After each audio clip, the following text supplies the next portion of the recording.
रुपया सालाना ब्याज पर आपको काम करने के लिए सरकार से पूंजी पैसा मिलेगा, ताकि घर घर महिला अपने रोजी रोजगार कर सके।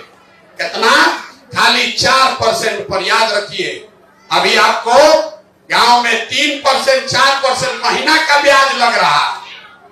जन स्वराज आएगा तो साल में ब्याज लगेगा 4%, बस 4 रुपया।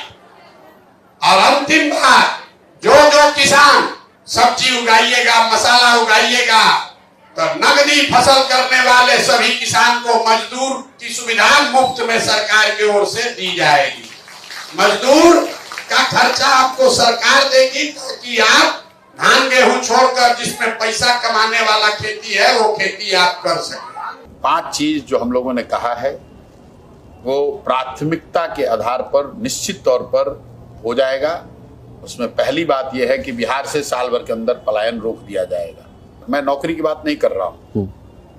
बिहार में राजनीतिक और सामाजिक जीवन में रहने वाले लोगों को ये समझना चाहिए कि आप पूरे इतने बड़े आबादी को सरकारी नौकरी नहीं दे सकते, लेकिन इतने बड़े समाज को आप अच्छा पढ़ा सकते हैं, इतनी बड़ी जनसंख्या को आप रोजी रोजगार की व्यवस्था कर सकते हैं। तो जन स्वराज का पहला संकल्प यह है कि साल भर के अंदर यहाँ डिस्ट्रेस माइग्रेशन रोक दिया जाएगा। यहाँ पर लोगों को 10 से 15 हजार रुपए की नौकरी रोजगार की व्यवस्था कर दी जाएगी। दूसरा ब्लूप्रिंट ये है कि बिहार के हर बच्चे के लिए एक अच्छे पढ़ाई की व्यवस्था, 15 साल से कम उम्र के बच्चे के लिए पढ़ाई की व्यवस्था हो जाएगी।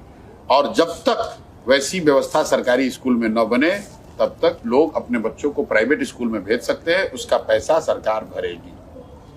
तीसरी व्यवस्था ये हो जाएगी कि बिहार में 60 वर्ष से ऊपर के जो महिला पुरुष रह रहे हैं और 400 रुपया आज उसको पेंशन मिल रहा है, उनको 2000 रुपया मिलने लगेगा।